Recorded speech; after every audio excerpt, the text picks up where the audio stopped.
ხო, მოკლედ ამ შიოსთან დაკავშირებით მინდა მოკლედ კომენტარი გავაკეთო. მე საერთოდ არ მივიჩნევ, რომ საქართველოს საპატრიარქოში იმდენად ჯანსაღი სიტუაციაა, რომ რაც ვერ სჭირდება დღეს ისეთი კანდიდატის ამორჩევა მოახდინონ, იმიტომ რომ საერთოდ მიმაჩნია იქ არ არიან ისეთი ადამიანები, ვინც ღირსეულნაბიჯს გადადგამენ და საქართველოს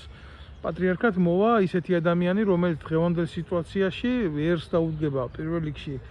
გვერდით და ქრისტეს მორალის მიხედვით გააკეთებს შეუძლებელს და თუნდაც ბერი თევდორეს ტვირთს იტვირთებს. მე ამ წამს ამჯერა რომ ასეთი ადამიანი დღეს საქართველოს საპატრიარქოში პატრიარქად მოვა და ახლა რა ვიცი ამ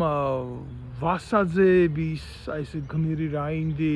ჩოხოსანი ვასაძის არ ხდება რა ესეთი რაღაცების შემთხვევით. იქ პრეზიდენტი გიორგი მარგველაშვილის კლასელი ეს მეუფეში მოვა იქ და რაღაცა სასწაულს იზამს. მე ერთი რაც მახსოვს ის რომ ღვთისმშობლის შეურაცხყოფის გულისთვის ხალხი რო ციხეში ჩაყარეს იმის მაგივრად გვერდში დადგომოდა მათ მაშინ გამოძრა და გამოძრა სრულიად სიტყვის მნიშვნელობა ბედნიერები უნდა იყვნენ რაღაცა ამ ხელოტვირთი მიუღიათ ღვთისმშობლის გულისთვის ციხეში ზიანო და რატო უნდა დაუდგენ რა გვერდშივა მაგას იჯდნენ იქ სადაც ზიანო ამას რო კაცი იტყვის პატიმარზე რომელიც ცნებაში პირდაპირ ამბობს კაცო უფალი რომ პატიმარი უნდა გახსოვდეს და შეჭირებული უნდა გახსოვდეს და დევნილი უნდა გახსოვდეს მე ეს შიოსთან მიმართებაში მაგან თავიდანვე გაინაღდა უგვირგვინო მეფეთა დიოდა ამდენი ხანი ასეთი შთაბეჭდილება მრჩებოდა მე არც მოკრძალება არ ქონია მაგას დიდი ღვთიური და ქრისტესმეული არც უქონლობის ის ეტყობა რამე რა ქვია აღთქმის შემნახველი ადამიანის ჩვეულებრივ არის ერთ-ერთი ბანდის წევრი ციანლიდის კლანის წევრი ღმერთმა მე აი მოვიდეს იქ შიო აი შეხედეთ ჩემი სიტყვები და იმახსოვთ იქ მოვაც შიო დაჯდება ეგრეთ წოდებულად მის ტახტზე სრულიად სიტყვის მნიშვნელობით გაიმყარებს პოზიციებს და მე აი გაგრძელდება ყველაფერი ისე გემრიელად როგორც ქართულ ოცნებას უნდა პრობლემა არა ამას დამუშევარია ქუშვებას უკვე თუ ვინმე თავი ამოყოზებით ყველა შეარტყეს იმას მე არ ვიცი ვის რა პრეტენზიები ქონდა ზოგადად საპატრიარქოში ღვთიური რო არ ქონდა ვიცი და მიწიერი ბილწური და მომაკვდავის რო ქონდა ბევრს ვიცი და იგი ქართული ოცნებას ფორად ქონდა რა და იქ ჯაღმაიძის ჩვეულებრივი კლანი რაჯდება და გააგრძელებს მართვას ქართული ერიდან ამოღებული ფულის აი ეგ მოხდება რეალობაში და შენი ახლა თუ ასე არ მოხდება მაშინ შემახსენეთ თუ ისიო მოვა და რაღაც გამოდგება და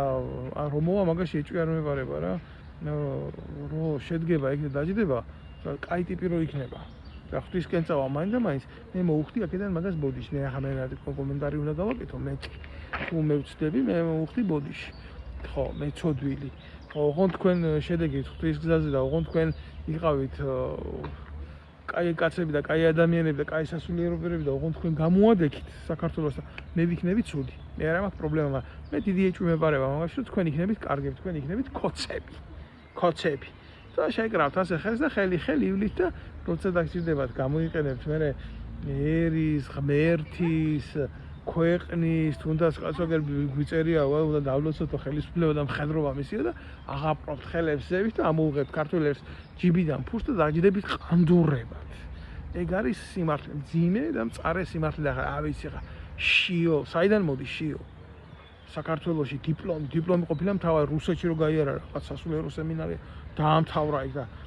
ჩამოვიდა ამიტომ არის კაი ტიპი დიპლომი უნდა კონდესო დიპლომიო შემახსენეთ ერთი მე რუსურბნისის კრება ვინ ჩაატარა ხო რომელი დიპლომი ქონდა ვისი დიპლომი ქონდა ყანდურების დიპლომი ქონდა რუსეთს საერთოდ არ იყო მაშინ როგორც სახელმწიფო შემდგარ სასულიერო პირის ყველაზე დიდი დიპლომი მისი ღირსება და მისი პატიოსნება და მისი აღთქმა უფალთან რომელიც თქვენ არ გაგაჩნიათ სამწუხაროდ არც ერთ მაგ მყოფებს ვინ ზიხარ არ მინდა რა ეს სხვა კანდიდატ ეგრეთ წოდებული კანდიდატებზე რაღაცა თქვა დაემგვანა იმას რა ქვია პლაკატზე რო აგრავდით წინასაარჩევნოდ რაებს აკეთებდით როგორ თამაშობდით ეროვნულ ძალებთან გინდოდათ რომ აქეთა მე მოვალ და მე რო დაიმალებოდით და არ ჩანდით გეშინოდათ ახლა პატრიარქობა გინდათ ძმაო ერის მამობა გინდათ რა ვიცი მე ას დავცინით რა ქვია კათოლიკურ სამყაროში პალთასარკოზობა და ჩათლახე რო ხდებოდა ნაკლებები არ ახართ არაფრით სიმართლე უნდა ითქვას ეს გამახსენეთ ერთი ამ ბოლო მომენტში ვისთვის გაგიწოდებიათ ხელი, რომელი ემიგრანტი ჩამოგიყვანიათ, რომელი ადგილზე გაუბედურებული ადამიანიდან თქვა წამოგიყენებიათ ფეხზე. ბავშვ სასახლეში დახმარები ხარ თუ რა? შეულებრივი ქურდული სამყარო ხო? იმ ქურდულ სამყაროში კიდე დიდი პატიოსნება არის რა. რო გჭირდებათ მე იცი რას ამბობთ? უფალმაო პირველიო 64-ში ქურდი შეიყვანაო. ის იდეალურად და ისე ლამაზად სუფთად არავინ არ უაჭრობს უფლის, სამშობლოს და ღირსების სახით, რომელსაც ამას თქვენ ყანდურები აკეთებთ. ახლა ველოდებით რომ რამე შეიცვლება იქ რომ ხა გლოვა დასრულდა 40 დღიანი და ახალი პატრიარქი გვეყოლება და აბა ავშენდებით და გამხლიანდებით და აი რა თქვენ იყავით კარგები და მე მოგიხდით ბოდიში რა.